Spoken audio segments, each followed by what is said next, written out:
menyatukan ibadah akikah dengan berkorban. Misalnya di waktu hari tasyrik seorang istri melahirkan, kemudian ada niatan untuk menyatukan akikah dengan berkorban. Bismillahirrahmanirrahim. Alhamdulillahirabbil alamin. Wassalatu wassalamu ala asyrafil anbiya wa mursalin wa ala alihi wa ashabihi ajmain. La haula wala quwwata illa billahil aliyyil azim. Ini juga bagian daripada pikiran kreatif, bagaimana menyatukan satu ibadah dengan dua niat. Ya. Dalam bahasa fikih namanya tasyrikun niyah. Satu ibadah tetapi kemudian ada persekutuan niat.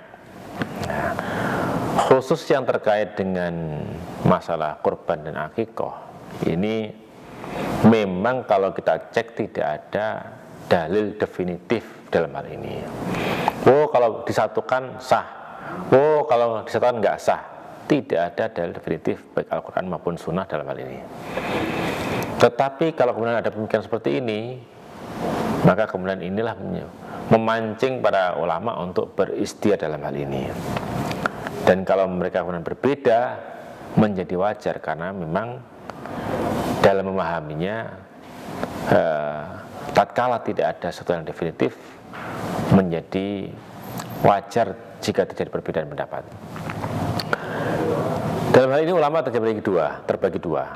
Malikiyah, Syafi'iyah, satu riwayat dari Imam Ahmad mengatakan dua-duanya nggak sah, ya, nggak sah sebagai akikah, nggak sah sebagai kurban. Sudah disembelih, yaitu hanya sembelih saja, tidak akikah, tidak kurban. Wah, ini masalah ini ya. Ini masalah. Sudah disembelih, maunya pahalanya dapat dua-duanya, tetapi malah dari nol. Ya, nol. Apa alasannya? Karena masing-masing ibadah itu independen, baik akikah maupun kurban itu ibadah yang independen. Ibadah yang bukan merupakan wasilah, tetapi independen, berdiri sendiri. Ya. Seperti dam tamattu dan dam fidyah. Gara-gara haji tamattu karena memisah antara umroh dengan hajinya, berarti ada dam. Ketika orang misalnya dia membunuh hewan di Mekah waktu ihram, maka dia juga kena dam. Ini tidak bisa menyembelih satu kambing atau satu unta satu saja diniati dua-duanya, nggak bisa. Begitu pula antara akikah dan kurban, ini dua hal yang berbeda. Masing-masing punya sebab yang berbeda. Akikah sebabnya adalah kelahiran anak, sementara berkorban itu sebabnya adalah karena faktor momentum, yaitu momentum 10 Dzulhijjah, 11, 12, 13, faktor momentum. Bukan, dan tidak ada hubungan dengan kelahiran. Masa jika terjadi kelahiran di momentum itu. Nah, ini menjadi muncul pemikiran tadi ya. Tetapi ini adalah dua ibadah yang independen. Maka dari itu misalnya Abu Bakar Al-Fihri, sebagaimana dicantumkan Al-Hattab dalam kitab Ma'ajul Jalil, mengatakan idza dhabaha udhiyatahu lil udhiyati wal aqiqati la yujzihi. Jika seorang itu menyembelih hewannya untuk niatan berkorban dan akikah, maka itu enggak mencukupi. Wa in at'amaha walimatan ajza'ahu. Jika kemudian dia nyembelih dan kemudian niatnya setelah itu untuk dipakai sebagai walimah, maka itu boleh. Wal farqu anal maqsuda fil awwalaini iraqudam. Bedanya adalah karena yang dituju dalam dua ibadah yang pertama, yaitu adalah kurban dan akikah, itu realisasinya dalam wujud menumpahkan darah. Ya. Wa iraqatuhu la tudzi'u an iraqataini. Satu kali penyembelihan itu tidak bisa distatuskan untuk dua penyembelihan. Ini berbeda. Wal maqsudu minal walimati al-inam. Sementara yang dimaksud dengan yang ditujukan dari walimah adalah memberi makan. Wa huwa ghairu munafin lil idaqah. Memberi makan ini tidak ada kontradiksi dengan penyembelihan, tidak ada pertemuan, tidak. Maka mungkin bersatukan. Ini pendapat dari Malikiyah, Syafi'iyah, dan seterusnya Imam Ahmad. Yang kedua Hanafiyah, dan satu riwayat dari Imam Ahmad, Hasan Basri dan Muhammad bin Sirin mengatakan bahwa akikah itu bisa disatukan dengan kurban. Artinya jika orang berkurban sekaligus diniat sebagai akikah, sah. Ya.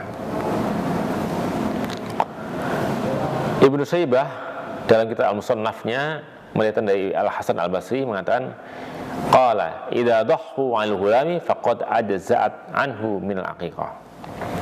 Jika seorang itu berkorban ya untuk seorang anak, maka itu sudah cukup sebagai akikah dari anak tersebut. Jadi bisa jadi satu. Al-Bahuti mengatakan dalam syarah Muntahal Iradat, wa in tafaqa waqtu aqiqatin wa udhiyatin bi yakuna as-sabiu aw nahwu min ayyamin nakhri fa'aqqa ajza'a an udhiyatin aw dhaha ajza'an al-ukhra. Jika ada pertemuan waktu antara akikah dan kurban, misalnya adalah pas waktunya kurban itu pas hari ke-7 dari kelahiran seorang anak, ya. Kemudian dia melakukan akikah, maka itu sudah otomatis menjadi kurban.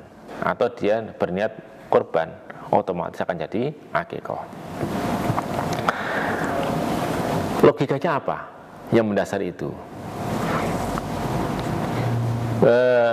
Dalam mazhab Hanafiyah, mereka menangkap bahwa tujuan keduanya antara akikah dan kurban tujuannya sama. Tujuan adalah ibadah dengan cara menyembelih. Ya, sama-sama kan tujuannya menyembelih. Perwujudannya dengan cara menyembelih. Dan penyembelihan itu terjadi, maka dan demikian maka boleh dan bisa jadi satu. Sebagaimana kalau seorang bertepatan hari Jumat, dia kemudian mandi atau mandi besar, maka bisa juga satu kali mandi itu diniatkan untuk mandi besar maupun mandi hari Jumat. Atau bahkan bertepatan juga dengan Idul Fitri atau Idul Adha, maka 3 niat bisa dirangkap: mandi hari Jumat, mandi sholat Id, dan juga mandi untuk junub. Ya. Memang dalam hal ini masih terjadi, karena ada perbedaan tadi, ada spekulasi. Nah, kalau yang pendapat kedua itu yang benar, alhamdulillah. Tapi kalau ternyata yang benar pendapat yang pertama, berarti nilainya 0. Ya. Maka dari itu, kalau tindakan yang paling hati-hati adalah memisah antara akikah dan kurban. Itu paling hati-hatinya. Tapi kalau mau disatukan, masih dalam koridor khilaf ulama, semoga juga diterima. Saya pikir demikian. Assalamualaikum warahmatullahi wabarakatuh.